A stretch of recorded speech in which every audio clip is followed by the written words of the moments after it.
When the Ark of the Covenant was used as a good luck charm, the consequences were devastating. It's a story that echoes through history, a stark warning about the danger of treating the sacred with irreverence. The Ark wasn't just a relic or a symbol of power. It was the very presence of God on earth, a reminder of His holiness, His justice, and His covenant with His people. But when the Israelites, in their desperation, thought they could control God's power by bringing the Ark into battle or using it for their own gain, disaster followed. This wasn't a tale of magic or superstition.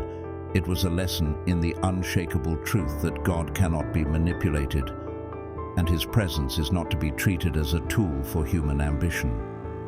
Today we will examine how Israel's failure to honor the sacred Ark reveals the true cost of misusing the presence of God. The Ark, meant to be a holy symbol, became a powerful reminder of what happens when the sacred is reduced to a mere object of convenience. The Ark of the Covenant was created by God for a holy purpose. Its instructions came directly from God Himself, given to Moses on Mount Sinai. It was not made for human whims or desires, but as a holy object meant to represent God's presence among His people. The Ark was to carry the 2 tablets of the law, the commandments that defined Israel's covenant with God.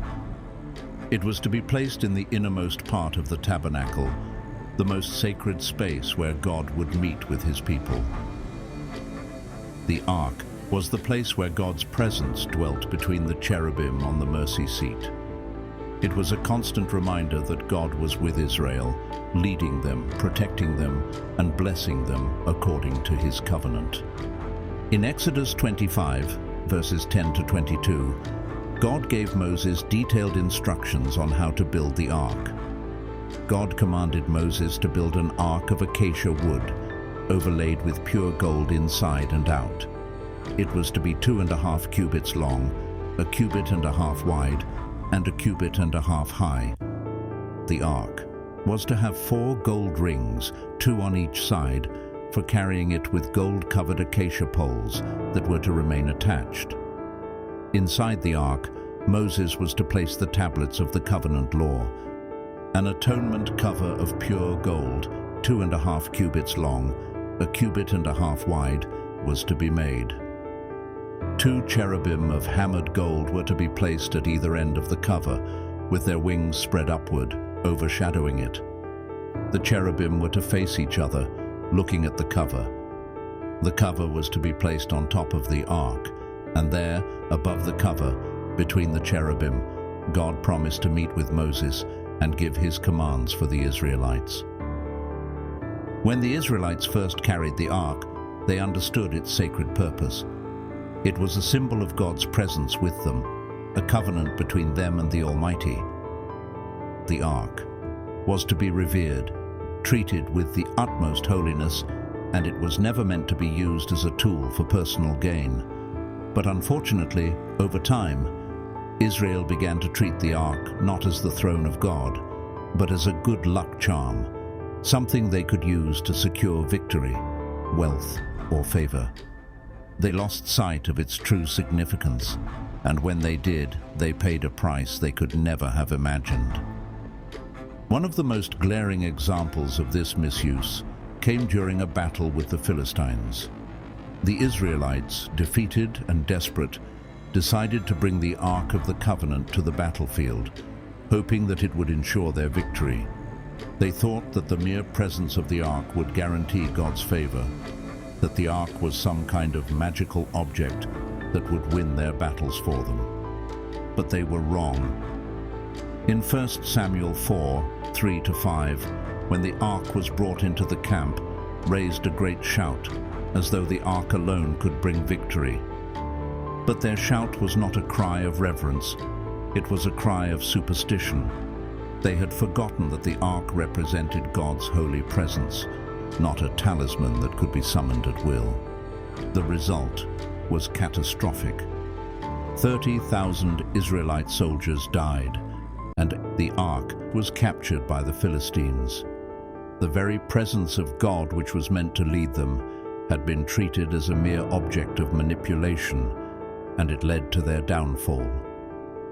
The ark was taken by the Philistines, and what followed was nothing short of divine judgment. The ark was placed in the temple of their god, Dagon, but the consequences were immediate and unmistakable. In 1 Samuel 5:6-7 it says, "The hand of the Lord was heavy upon the people of Ashdod and its vicinity. He brought devastation upon them and afflicted them with tumors. When the men of Ashdod saw what was happening, they said, 'The ark of the God of Israel must not stay here with us, because his hand is heavy on us and on Dagon, our God.'" The Philistines realized the ark was no ordinary object. It was the throne of the one true God.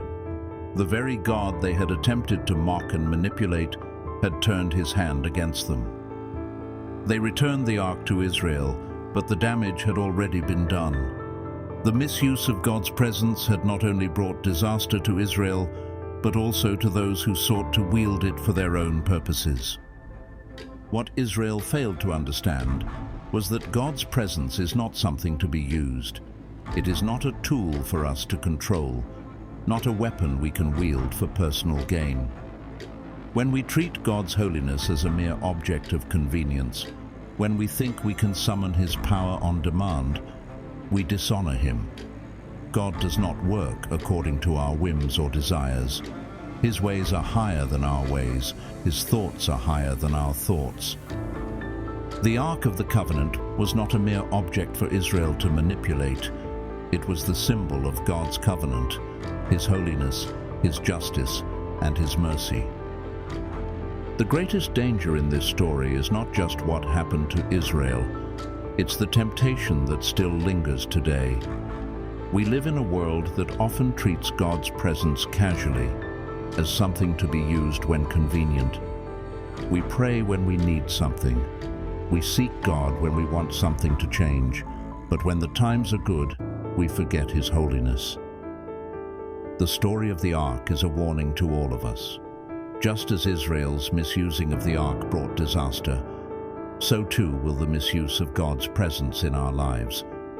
If we treat his power as a tool for our own gain, if we forget that he is the Almighty and the Holy One, we risk facing the consequences of dishonoring him.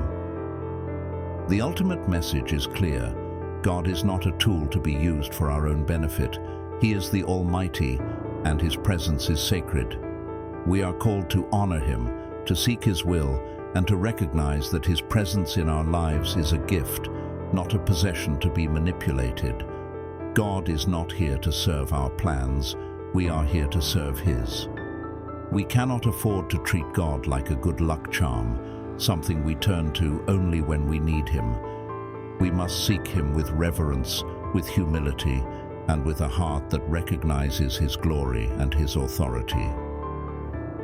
Let this be a warning to us all. God is not to be manipulated, and his presence is not to be taken lightly. If we misuse the sacred, we risk facing the same consequences Israel faced. Let us honor God, not just in words, but in our hearts, our actions, and our lives. May we never forget the lessons of the Ark, and may we approach God with the reverence and respect he deserves.